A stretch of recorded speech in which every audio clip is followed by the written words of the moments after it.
Hello friends, welcome to exam war. तो आज के इस वीडियो में हम डिस्कस करने वाले हैं भूगोल का एक महत्वपूर्ण टॉपिक जिसका नाम है ब्रह्मांड। ब्रह्मांड से संबंधित जो भी प्रश्न प्रतियोगी परीक्षाओं में पूछे जाते हैं उन सभी को आज हम इस वीडियो के अंदर डिस्कस करेंगे। चलिए शुरू करते हैं। तो पहला प्रश्न हमारा आता है, महाविस्फोटक सिद्धांत संबंधित है। यहाँ पर ऑप्शन है महाद्वीपीय विस्थापन से, ब्रह्मांड की उत्पत्ति से, हिमालय की उत्पत्ति से या फिर ज्वालामुखियों के विस्फोट से। तो सही आंसर हो जाएगा ब्रह्मांड की उत्पत्ति से। महाविस्फोटक सिद्धांत ब्रह्मांड की उत्पत्ति से संबंधित है। और महाविस्फोटक सिद्धांत को दिया किसने था? तो एक वैज्ञानिक हुआ करते थे, जॉर्ज लेमेंटर। जिन्होंने महाविस्फोटक सिद्धांत को दिया था और कहा था कि अरबों वर्ष पहले जो आज हमें ब्रह्मांड के रूप में दिखाई देता है वह पहले केवल एक विशालकाय अग्निपिंड था, जो कि हमें इस चित्र में दिखाई दे रहा है, जिसका बहुत द्रव्यमान था और बहुत ही ज़्यादा तापमान था।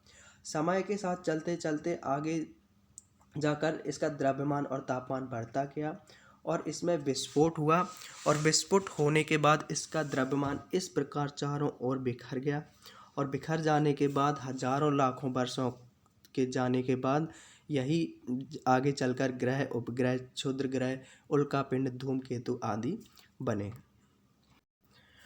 अगला प्रश्न है, वह सीमा जिसके बाहर तारे आंतरिक मृत्यु से ग्रसित होते हैं।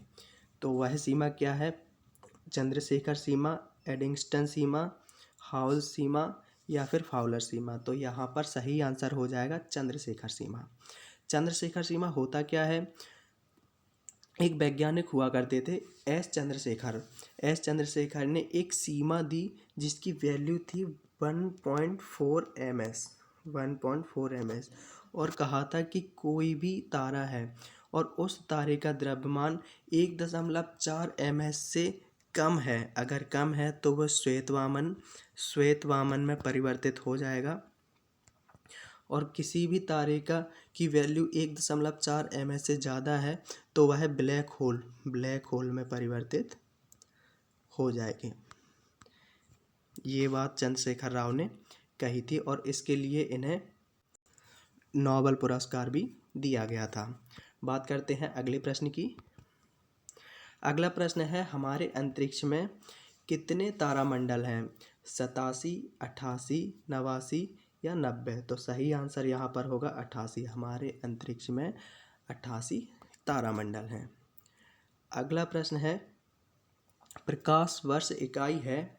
ऑप्शन ए समय की, ऑप्शन 2 दूरी की, चमकीलेपन की या फिर इनमें से कोई नहीं। तो यहाँ पर सही आंसर हो जाएगा दूरी की। प्रकाश वर्ष दूरी की इकाई है जो कि खगोलीय पिंडों की दूरी को नापने की इकाई होती है। अगला प्रश्न देखते हैं। वह वैज्ञानिक जिन्होंने सर्वप्रथम खोज की कि पृथ्वी सूर्य के चारों ओर घूमती है। आपके ऑप्शन है न्यूटन, डाल्टन, कोपरनिकस या फिर आइंस्टीन। तो यहाँ पर सही आंसर हो जाएगा कोपरनिकस। और कोपरनिकस की इस अवधारणा को हेलियोसेंट्रिक अवधारणा भी कहा जाता है। अगला प्रश्न है, सूर्य के निकटतम ग्रह कौन सा है? बुध, पृथ्वी, शुक्र या प्लूटो। तो आपको एक इमेज दिखाते हैं। यहाँ पर ये रहा सूर्य और सूर्य से निकटतम ग्रह हमें दिख रहा है, यहाँ पर है मरकरी यानी कि बुध के बाद शुक्र, पृथ्वी, मंगल, यानी कि सबसे नज़दीक ग्रह जो है वो है बुध। तो यहाँ पर सही आंसर हो जाएगा बुध। सूर्य के निकटतम ग्रह है बुध। अगला प्रश्न है, पृथ्वी स्थित है शुक्र एवं मंगल के मध्य, मंगल एवं बृहस्पति के मध्य, शुक्र एवं बृहस्पति के मध्य या फिर बुध एवं शुक्र के मध्य।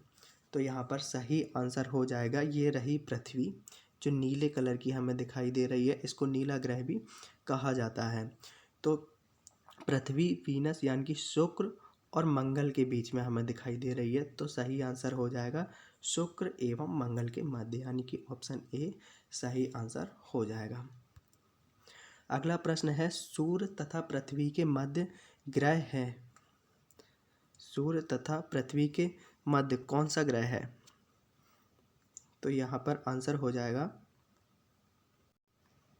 मरकरी और वीनस, यानी कि ये सूर्य और पृथ्वी, इसके बीच में हमें मरकरी और वीनस दोनों ग्रह हमें दिखाई दे रहे हैं। यानी मरकरी यानी कि बुध, वीनस यानी कि शुक्र, यानी कि सी इसका सही आंसर होगा। बुध और शुक्र सूर्य तथा पृथ्वी के मध्य दो ग्रह हैं। अगला प्रश्न है, सूर्य की ऊर्जा उत्पन्न होती है। ऑप्शन ए आयनन द्वारा, ऑप्शन बी नाभ की संलयन द्वारा, नाभ की विखंडन द्वारा, या फिर ऑक्सीकरण के द्वारा। तो यहाँ पर सही आंसर हो जाएगा नाभ की संलयन के द्वारा। सूर्य की ऊर्जा उत्पन्न होती है नाभ की संलयन के द्वारा। यहाँ पर सूर्य के केंद्र में नाभ की संलयन की प्रक्रिया होती है कोर वाले भाग में, जहाँ पर 4 हाइड्रोजन मिलकर एक हीलियम का निर्माण करते हैं और ऊर्जा का उत्सर्जन करते हैं। अगला प्रश्न है, सौरमंडल का सर्वाधिक गर्म ग्रह कौन सा है? ऑप्शन ए बुध, शुक्र, मंगल या पृथ्वी। तो यहाँ पर सही आंसर हो जाएगा शुक्र। शुक्र सौरमंडल का सबसे गर्म ग्रह है।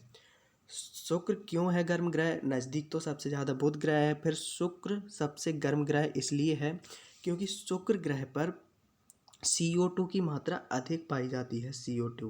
CO2 की मात्रा 90 से 95% पाई जाती है। और CO2 एक कैसी गैस है? Green house gas.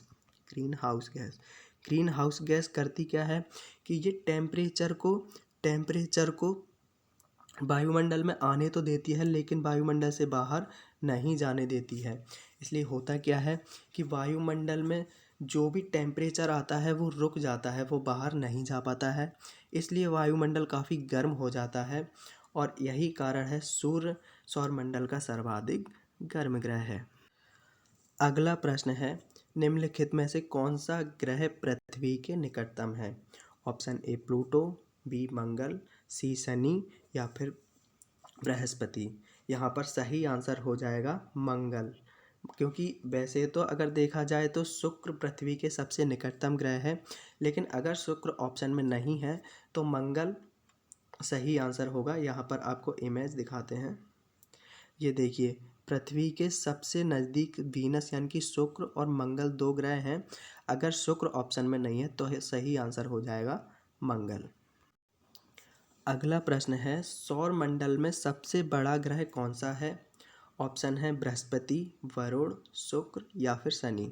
तो सही आंसर हो जाएगा बृहस्पति। बृहस्पति सौर मंडल का सबसे बड़ा ग्रह है। अगला प्रश्न है, किस ग्रह के चारों ओर वलय पाए जाते हैं? वाले नहीं, यहाँ पर वलय है। शनि, मंगल, बुध या फिर पृथ्वी। तो यहाँ पर सही आंसर हो जाएगा शनि। शनि ग्रह के चारों ओर वलय पाए जाते हैं। अगला प्रश्न है, इंटरनेशनल एस्ट्रोनॉमिकल यूनियन द्वारा वर्ष 2006 में दी गई एक नई परिभाषा के अनुसार निम्नलिखित में से कौन सा ग्रह नहीं है? Option A Uranus, Neptune, Pluto या फिर जुपिटर। 2006 में हुई बैठक में एक परिभाषा दी गई और कहा गया कि ग्रह वो होगा जो सूर्य के चक्कर लगाए, जिसका खुद का द्रव्यमान हो, आकार हो और कक्षा हो। यानी कि चक्कर के अनुसार अगर देखा जाए तो 2006 से पहले केवल एक परिभाषा निर्धारित थी कि सूर्य के जो भी ग्रह चक्कर लगाएगा वो ग्रह की श्रेणी में होगा, जो भी पिंड सूर्य के चक्कर लगाएगा। तो जो प्लूटो था वो चक्कर तो लगाता था, लेकिन हुआ क्या, जब 2006 में परिभाषा ये दी गई कि चक्कर लगाता हो, द्रव्यमान निश्चित हो, आकार हो और कक्षा हो, तो प्लूटो की अपनी एक निश्चित कक्षा नहीं थी। ये नेपच्यून की कक्षा को काटता था, इसलिए प्लूटो को ग्रह की श्रेणी से ख़त्म कर दिया गया है और बौने ग्रह का दर्जा दिया गया है। यानी कि 2006 से पहले ग्रह 9 हुआ करते थे प्लूटो को भी मिला के, और 2006 से ग्रह की श्रेणी से प्लूटो को अलग कर दिया गया और अब ग्रहों की संख्या 8 हो गई है। अगला प्रश्न है, मानव ने चंद्रमा पर पहला कदम कब रखा? ऑप्शन है 1953, 1963, 1971 या फिर 1969। तो यहाँ पर सही आंसर हो जाएगा 1969। अगला प्रश्न है, सी ऑफ ट्रैंक्विलिटी कहाँ पर है? ऑप्शन ए पृथ्वी पर, सूर्य पर, जुपिटर पर या फिर चंद्रमा पर। तो सही आंसर हो जाएगा चंद्रमा पर। चंद्रमा पर सी ऑफ ट्रैंक्विलिटी स्थित है। अगला प्रश्न है, चंद्र ग्रहण कब होता है? ऑप्शन है जब चंद्रमा पृथ्वी और सूर्य के बीच में आ जाता है, जब पृथ्वी और चंद्रमा सूर्य के बीच में आ जाती है, जब सूर्य पृथ्वी और चंद्रमा के बीच में आ जाता है, या इनमें से कोई नहीं। तो चंद्र ग्रहण कब होगा? जैसा कि हम जानते हैं कि जो भी ग्रह उपग्रह होते हैं वो सूर्य से प्रकाश को ग्रहण करते हैं। माना कि ये सूर्य है,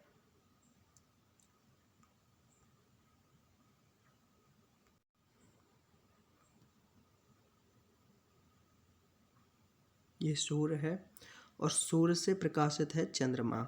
तो अगर चंद्रमा के बीच में पृथ्वी आ जाए तो सूर्य का प्रकाश चंद्रमा पर नहीं पहुंच पाता है और इसी स्थिति को चंद्र ग्रहण कहते हैं। यानी कि पृथ्वी सूर्य और चंद्रमा के बीच में आ जाती है। तो बी यहाँ पर आपका सही आंसर होगा। तो आज के इस वीडियो में हमने ब्रह्मांड से संबंधित महत्वपूर्ण प्रश्नों को डिस्कस किया। अगर आपको वीडियो पसंद आया है तो वीडियो को लाइक कीजिए, चैनल को सब्सक्राइब कीजिए और वीडियो को शेयर कीजिए।